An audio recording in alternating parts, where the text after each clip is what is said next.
Good morning students. आइए आज हम ग्रामर का वाच्य का पार्ट करेंगे। वाच्य। तो सबसे पहले वाच्य की परिभाषा देखिए। क्रिया के जिस रूप से उसके कर्ता, कर्म या भाव के अनुसार होने का बोध होता है उसे वाच्य कहते हैं। जैसे गोविंद बेर बेचता है, करिश्मा के द्वारा पापड़ बेले गए, बहू के द्वारा बोला नहीं जाता। उसके बाद देखिए वाच्य के भेद। वाच्य के 3 भेद होते हैं। पहला है कर्तृवाच्य, दूसरा है क्रमवाच्य और तीसरा है भाववाच्य। अब उसके बाद देखिए कर्तृवाच्य कि कर्तृवाच्य किसे कहते हैं। जिस वाक्य की क्रिया का संबंध कर्ता से होता है, अर्थात वाक्य में कर्ता की प्रधानता होती है, उसे कर्तृवाच्य कहते हैं। कर्तृवाच्य के कुछ उदाहरण देखिए। जैसे डाकिया डाक वितरित कर रहा है, निर्मला कंप्यूटर ठीक करती है, प्रेमचंद पुस्तक पर जिल्द चढ़ाता है, जैनेंद्र जूता उतारता है, शिवानी ब्लाउज सील रही है। ये उदाहरण थे कर्तृवाच्य के। उसके बाद देखिए क्रमवाच्य। जिस वाक्य की क्रिया का संबंध कर्म से होता है, अर्थात वाक्य में कर्म की प्रधानता होती है, उसे क्रमवाच्य कहते हैं। क्रमवाच्य की क्रिया का पुरुष, लिंग और वचन कर्म के अनुसार होता है।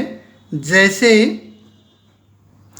विद्यार्थियों से गीत गाए गए, हलवाई से मिठाइयाँ बनाई गई, चंद्रधर से स्कूटर ठीक किया गया, मृणाल से बर्तन साफ किए गए, सोहनलाल से जलेबियाँ खाई गई। इसी के संदर्भ में इस प्रकार के वाक्य में कर्ता के बाद से अथवा द्वारा का प्रयोग होता है। नंबर 1 देखिए, क्रमवाच्य के कुछ वाक्यों में कर्ता का लोप भी हो जाता है। जैसे दीपावली अक्टूबर नवंबर में मनाई जाती है, आपका काम कर दिया गया है। नंबर 2, असमर्थता सूचक वाक्यों में से परसर्ग का प्रयोग होता है। ये वाक्य केवल निषेधात्मक रूप में प्रयोग होते हैं। जैसे मुझसे दरवाज़ा नहीं खोला जाता, मोहन से खाना नहीं खाया जाता। ये उदाहरण थे क्रमवाच्य के।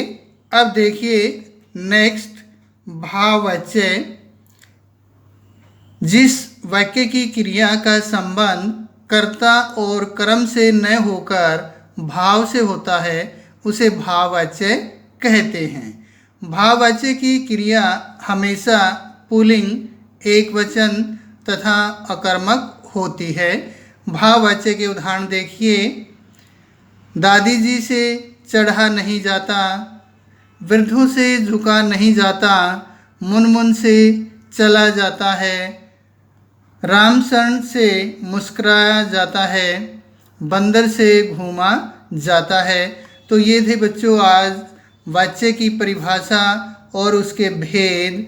कर्तृवाच्य, कर्मवाच्य और भाववाच्य। आप इन्हें याद करेंगे। धन्यवाद।